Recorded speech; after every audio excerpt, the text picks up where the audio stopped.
Dudes, what's crack-a-lackin'? So, someone commented on one of my PRS MT15 videos about biasing.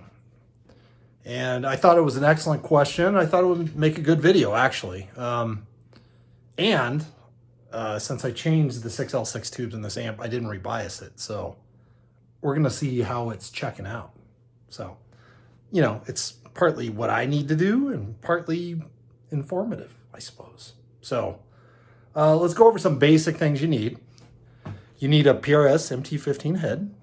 That would be helpful. And preferably you want to see the back of it, and I'll show you the area where we're going to test it. You'll need a multimeter, and I'll show you how to set this up. And then you'll notice also I have a very, very small Phillips head screwdriver. I don't even know if I can get that in the frame. You see that bad boy? Is it focusing? Mm-hmm. Yeah, it's tiny.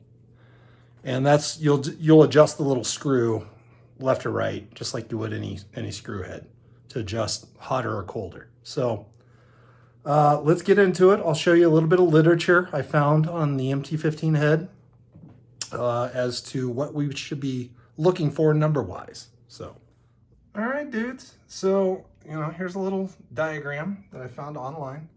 If you look right there, it says power tube bias should be adjusted to 30 millivolts plus or minus 5 millivolts. If power tubes are mismatched by less than 5 millivolts, average the two around 30. Okay, so I have a pair of matched tubes in here, and we'll see how well they match up. Okay, so now we're looking at the back of the amp, right? And you'll see right here it says bias jacks. It says bias, COM, which is common, which is more like a ground, and then another bias. So you have bias, common, bias. And what you're going to do is take the little probe ends. The black one is for the common, which is your ground, so the black will always remain. And then each tube has its own individual bias. And when I say tube, I am referring to the power section tubes. You do not need to bias the amp if you're just changing out preamp tubes. I will repeat that.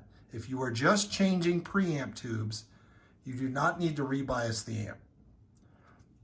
So we're going to put the probe in here, and I'm going to show you how to test this thing.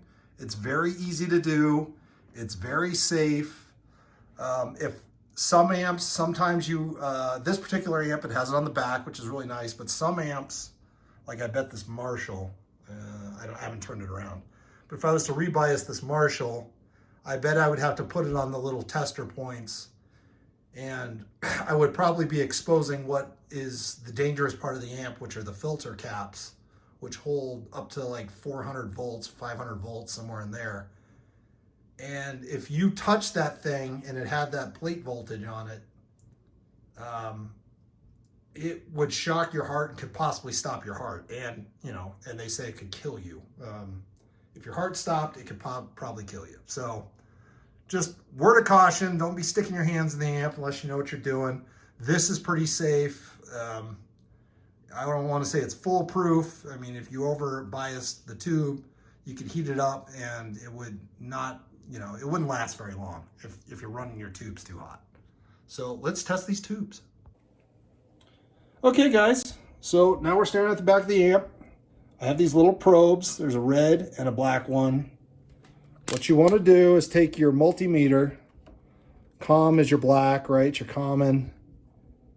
Voltage, ohms, milliamps.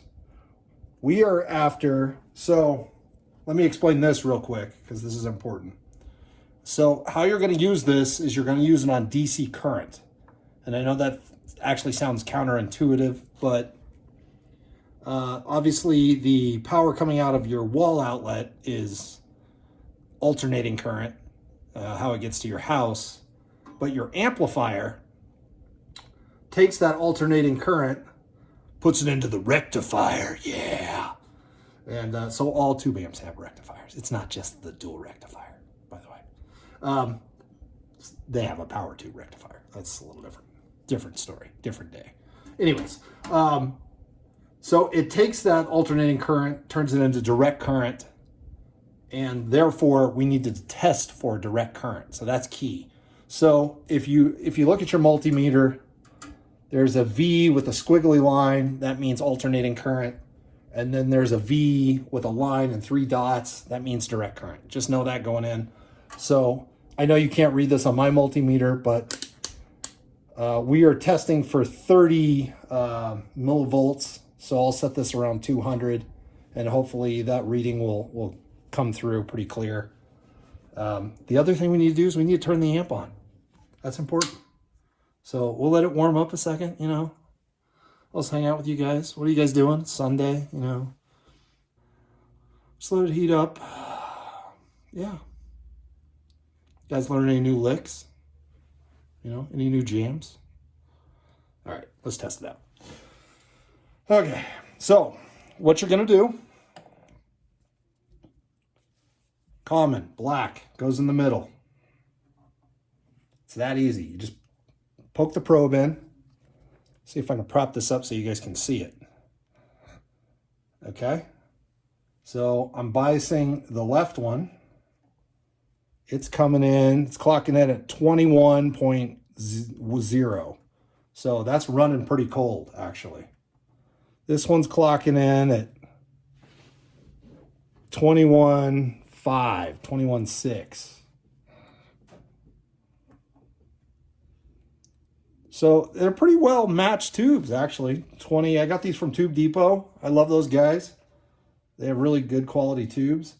So what we need to do is with the multimeter in, pick the lesser of the two, which is coming in about 20. Take your little screwdriver. There's a little bias adjustment here.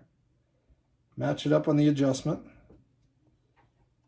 And we are going to turn it clockwise.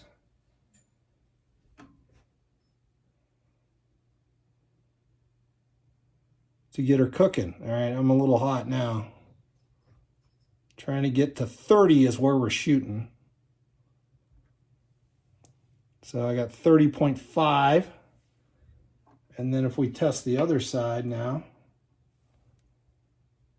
we're at 31.5. They say, you know, balance between the two. So we're a little hot here. Let's see if I can turn it down just ever so slightly. It's pretty sensitive. You don't have to crank it.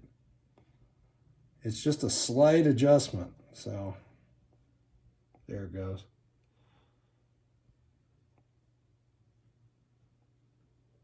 Man, that's touchy. I am hardly moving it, guys. All right. 31.2-ish. And then this side is testing in. That's perfect. I would say that's perfectly biased.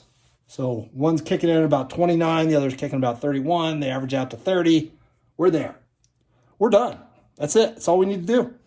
It's that easy. Go do something else now with the rest of your day. All right? Love you guys. Take care. Love one another. We'll see you on the next video. See ya. The word now, N-O-W. No other way. Time out. To ensure measured energy on using time. The word team. T-E-A-M. Together, everyone achieves more. And that's the foundation of the bottom line for. So you can make your own decisions. Just take your last name.